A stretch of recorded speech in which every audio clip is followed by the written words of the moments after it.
Joining me now is Octagon double champ Losene Keita. We haven't seen him fight for a while. We're going to catch up with him. But Losene, I guess how's it going, man? Where are you at, and how's your day going? Good. I'm good. I'm good. What about you guys? I'm doing well, man. I can't complain. A little heat wave up here in the northeast of the United States, but it's better than snow. So, are you out in Belgium? Yeah. Yeah, It's also not bad weather here for one yeah. time, so not bad. There you go, man. But I guess how have you been? Like I said, we haven't seen you since December. I guess what have you been up to? Are you back training? No, What's good. the I feel great. I can complain. Like now, I'm training without having a fight. So now I'm learning new stuff. Because the last couple of years I've been in training camp. Now finally I can train without having a fight. So for me, it's something great. Yeah, and you've been on a roll, man. I mean, for people here in the States, maybe that aren't familiar with Octagon, they do a great job putting on top level fights. They give, the guys like you yourself, very, very talented, exciting fighters out there. And you're coming off a big win in the lightweight tournament, lightweight championship. So were you happy with that performance in December? Now that you went back and watched it, I mean, second round finish. That's Yeah, pretty of much course I as was good as it happy with. gets, right? Yeah, Yeah, of course I was happy with our win, but I knew I'm gonna win. When I signed. Hello. we got you. Yeah. So when I signed to be that tournament, I know I can beat all of these guys. Like I knew this guy are on my level, and in the final, I knew I already beat Ronnie before. So for me, it was just a matter of time to get my hands raised. Yeah, man, and like I said, kind of that double champ status that you have. I guess where do you kind of see your career going weight wise going forward? Do you want to compete at lightweight? Do you want to compete at featherweight? What's No, kind of the featherweight. plan I there? feel great at featherweight. I'm a featherweight, and I feel great at featherweight. I'm not getting too much weight. Also, you know. Yeah, yeah. I saw you posted too that you had dealt with a pretty bad injury during that camp too, right? Yeah, yeah. Like the first fight of the camp, I broke my legs. So I started the fight with the broken legs, So I just went there and beat this guy, and that's when I know actually this guy are not on my level because they get the worst skater and still they couldn't beat me. So I was like, imagine when I'm 100% fit, these guys cannot do nothing to me. And I'm a Yeah, featherweight going up, and this lightweight and some European there are a lot of big lightweight, and I sleep this guy, so I know they're not my level. yeah. How does one? I mean, I saw some clips, but how does one prepare for a high level MMA fight with one leg? Not preparing. It's just a mental thing.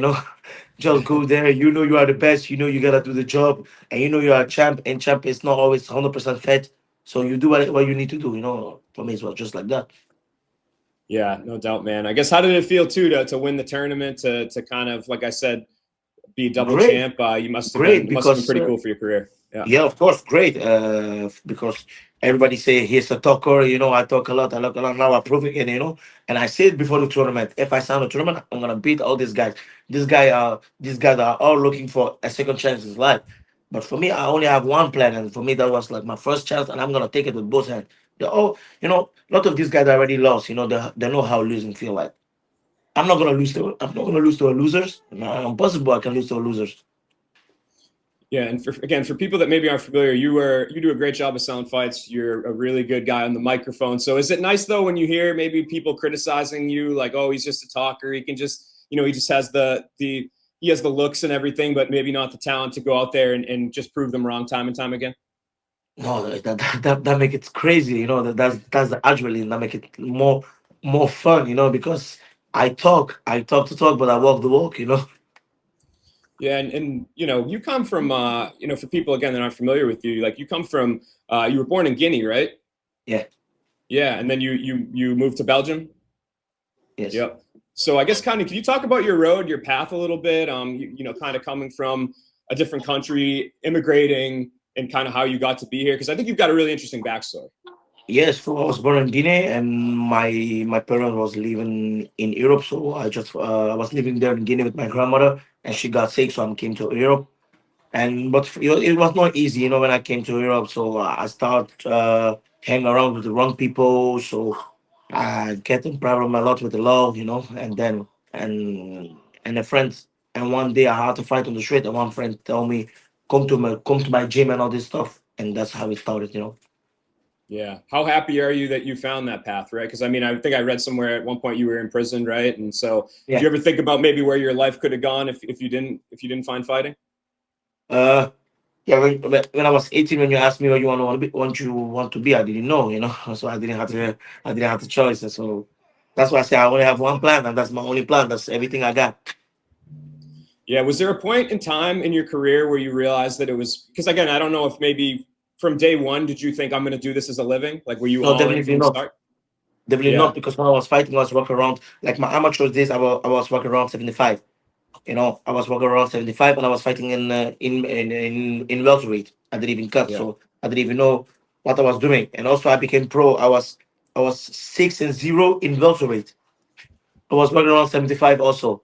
You know, so I was drinking soda if I did, eating nachos. I still go there and beat this guy. I walk around and the fight day I'm 75. I was welterweight. I was like 6-0 in welterweight. Yeah. The first time I fought a lightweight, it was an octagon. So for me, I didn't take MMA that serious. After I beat Ivan Bushinger, that's why I realized, wait, Keita, actually you're a freaking beast. What are you doing? Yeah, that's what I was going to ask you. Kind of when you kind of turn that corner, and like you said, beating Ivan Bushinger is big name out there. You signed with Octagon, and I believe you made your debut in 2021, right? And you've been with Yeah, them since. Has it been kind of cool for you to kind of see them grow too? I feel like they're yeah, on like it's the incredible. radar now. Yeah. Yeah, incredible what they've been through. What they did, and about how far they have come. And be part of that kind of organization. It's also a blessing because we all grow together. Like I say, like I was already a beast before Octagon, but somebody need those. They gave me the platform to show myself who I am. So I'm very grateful for that. Yeah, and so you've for people that don't know, you've won every fight in your career. Your only loss was due to injury, so that was kind of a wash fight, 68 seconds into it. So I guess what do you think's next for you, man? I mean, you're at an interesting point in your career. I've seen you on Twitter, kind of referencing maybe the UFC should sign you. Yeah, I saw you Yep. tweet that. So I guess kind of what do you think the next move is? For me, the next move is, to be honest with you, Europe. I really slap everybody in Europe, and every time, sometimes I'm sitting in front of the TV, I'm watching a featherweight. For me, featherweight, like, it's not what it used to be before. It was a fun weight classes. We need a big star there. We need somebody who can sleep people. We need some fun fighters, because sometimes, imagine being this in my in front of TV and watching this kind of fighter. I'm like, how they're on the EFC? How, for me? So for me, my job is now making featherweight great again in UFC. So I think it's time to go to the UFC. I think I'm the guy UFC really need. Yeah, and contractually, I believe some fighters at Octagon are able to leave for the UFC, other ones aren't.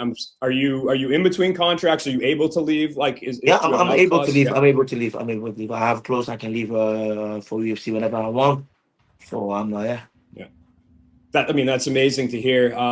It's been kind of interesting, right? Because the UFC seems to have really recently signed a lot of fighters that are kind of in a position to you, right? Like guys that have proven themselves in KSW or PFL or Octagon. They signed Ante Delija. They signed 2 KSW champs. They signed Shamrock. They signed, a number of different other guys. So were you kind of, was there any discussion in that wave with them? No, Do you for think me, that they're interested? Yeah. no, for me was like, how can they sign these guys? And then you look my resume, you see what I've done and who I am, what I've done. Look my highlights, look everything, and I'm like, okay, So if, like, I'm like, the big fish is not there yet. So how can you make something great if the big fish is not there yet? No disrespect to Yeah. all these guys, but you know, Sure. Yeah. No. I mean, watch your highlights. I'd be surprised that I'm surprised that they haven't signed you. Maybe they didn't know, but I guess now they will. How do you fit? I heard you say earlier. You think featherweight in the UFC is not what it once was, and that there's yeah. a lot of Says kind of Mc- says Mc- complacency. says says How, McGregor. Nobody, no, says McGregor. Nobody was there, and Ilya Tuporia was kind of doing a little bit of that, but um, they need a Keita. To be honest with you, they really need a Keita. They need somebody who can sell even in US, who can sell even in Belgium, who can sell even in African country, And for me to not have that kind of people in featherweight now, even in the whole UFC roster, Alex Pereira is the only guy who can do it, and that's it. yeah. What do you like when you look at it? What do you feel like you could bring that's a little bit extra? Again, for fans that don't know you. Uh, for me, everything, because look, if you watch where I'm fighting on Octagon, I'm fighting in Czech Republic. There is no black there even, and how I became one of the fan favorite there, and these people do not even speak English there, and I speak English. Imagine me going to America and speaking English to this guy and tell myself like I'm not, I'm just be myself. I think people like the way I am, so I think I can bring a lot on the table. Yeah, and when you watch the top 10, UFC fights, the guys that are contenders, I guess how do you feel like skills and ability wise you would stack up? Like, do you look at some of those matchups and do you drool a little A bit? lot of these guys, like a lot of these guys, like if she call me now to fight Dan Ige, I will accept it. I will take it with both hands. If she call me now to fight just Emish with both hands. If she call me now to any of these guys in top 15, I will take it with both hands. Zero hesitate, because I've been watching these guys. Like that's the only thing I do. I watch these guys. And I'm like, how these guys have so much hype, how these guys are doing this kind of stuff. I really think I can beat a lot of these guys. If and I don't and For me, I don't care. It can be a wrestler, it can be a striker, it can be a superman, it can be somebody who fly. My only goal is to be a champ, and if I really want to be champ, I don't care which kind of style you have. Even if they can bring somebody off to Pakistan, you only need one punch to sleep somebody. So for me, I don't really care how stylists are like, this suit me, they don't suit me. No, I'm just there to be the champ. So bring wherever you want. So what do you do right now? I mean, I guess, is your injury all healed up? Like, could you Yeah, my theoretically take a fight? injuries, Yeah. my injuries heal up. I'm training. Like I said, I'm learning new stuff. Like for me, like this, you guys didn't saw me fight in a while. For me, it was also something good because, like I said, the last 3 years I was only in training camp, in training camp. Now I can finally train, learning new stuff, and sparring without thinking about fight. So so for me, I'm learning also now. So for me, it's actually something good because I'm learning, I'm training and learning. It's not only Sure. in training camp. Yeah. Are you gonna kind of wait a little bit and stay ready? Like, I guess at what point, right, do you go back to I'll be Octagon ready. for another fight or? No, I'll be ready. I'll be ready. If it's for UFC, I'm ready. If it's for Octagon, I'm ready. And I just hope to make my debut in Paris, because Paris is like, Paris is like 1 hour, 2 hour from my house, and I can bring a lot of fans there. Like I'm going to check it. Check. It's like 8 hours drive, and sometimes I bring more than 400 people there. 500 people there just to watch me fight. Imagine Paris is like home fight for me. So actually I can bring a lot of to the table. And look. To be honest, if I watch the Paris card, uh, only the main event is exciting to me. And watch the rest. For me, it's a little bit boring because they don't have the Keita, so it's a little bit boring there. Do you think, like, I look at the UFC, right, and they're so dominant. I mean, you look at them worldwide, like that's the brand everybody knows. But it does seem like that there is a gap in Europe, like that they don't go to, right? There's a lot of countries, there's a market, like that's where Octagon has kind of come in. They've filled this hunger that's in the Germanys and the Belgiums and the Czechs of the world. So do you think, given that you're already a star there, that you could also bring them something that perhaps that they need as well? Yeah, definitely, Yeah. definitely. Because look, they're doing a great job now in France. But actually, they can come to Belgium. Look, PFL was 2 weeks ago in Belgium. You saw how great that was. Imagine UFC coming to Belgium. Imagine UFC going to Germany again. So I think I can bring them something because I'm already a good name in Europe. So now signing a good name in Europe will bring them also something to the table. Yeah. Promos wise, skills wise, uh, even if they don't like somebody, they want the guy to get knocked out. They can say the boogeyman, and that's me. I can knock him out. Actually, I'm what I need. Yeah, I wouldn't hate seeing that walkout either. That's one of the ones that You I love see, your walkout, man. Pretty electric. you How did see. that kind of start? How long has that been going on for? Uh, Actually, my first fight in Octagon, I think a rapper make a song about me, and then I like every time it's go on, like even people don't know me, everybody's singing that song. You know.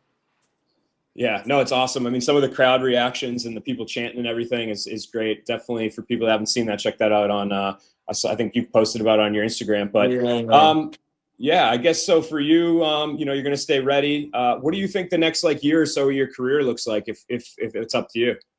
If it's up to me, it's like if it's up to me going to the UFC now, uh, hopefully fighting somebody in the top 15. If they don't want, I can take a step back, fight one, and go to the top 15. Maybe three fights in top 15, and maybe get the title shot.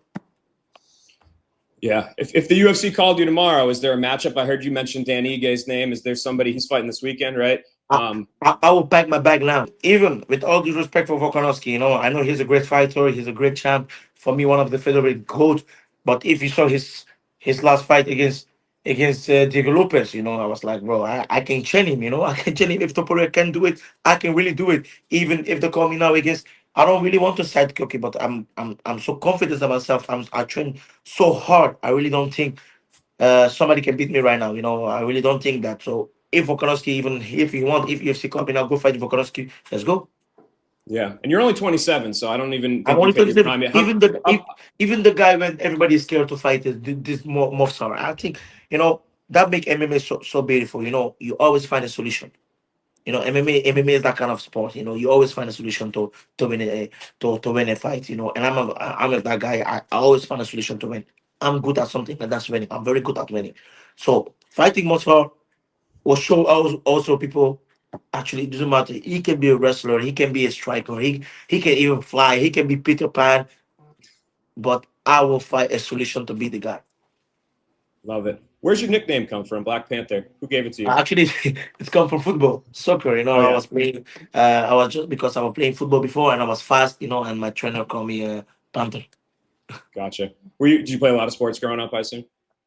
I tried basketball, but it was not my thing. And then I end up with soccer, and now I'm Nice. doing MMA. Cool, man. So you're like I said, you're only 27. How much better do you think you could get? Do you think you've even hit your ceiling yet? Can you repeat again, please? You're only 27, so do you feel like there's a lot of room for you to even improve on what you've already built? Yeah, a lot, a lot, a lot. Actually, a lot. Sometimes because every time I'm amazed, if I see a new stuff, I'm amazed. Sometimes there is a lot of things I can learn. The only thing I don't need to learn is winning because I know very good how to win. That's the only thing. But skills wise, I really improve a lot. I can really improve a lot. And also, I'm not Yeah. doing. Yeah, before I was saying I'm not doing MMA that long, but now if you see it, I'm doing already 9 years. And for me, 9 years is a lot. So yeah, okay, I'm doing MMA for a long time, but not that long time as some of these guys. Yeah. I saw back in May you tweeted something about Jose Aldo about avenging his Yeah, losses or something. Is that yeah. kind of on your something that you're passionate about as well? Definitely. Yeah. They cannot do my goat like that. He's my goat. So I want I want to have a better career than him, but I want some highlight to be also like him, and I want to everybody who put him against the fence and doing nothing. I want to slap these people also. Too funny, man. I love it. Last thing, the UFC is watching this. I know you've done a good job of pitching yourself throughout this interview, but what kind of message do you have to send to them if Mick Maynard, Sean Shelby happen to see this clip? What do you want them to know? I want to say to them, it's time. Let's make featherweight great again. And I can do both weight actually. I even fought in welterweight before. I fought in lightweight, featherweight. So let's just make fun. Let me knock out people on the biggest platform. All right, exciting times, Losene Keita. Appreciate the time, man. Good luck with everything, and hopefully we Thank you see very you much. in some sort of cage pretty soon. Thank you very much. I appreciate it. Yeah, soon you might see me.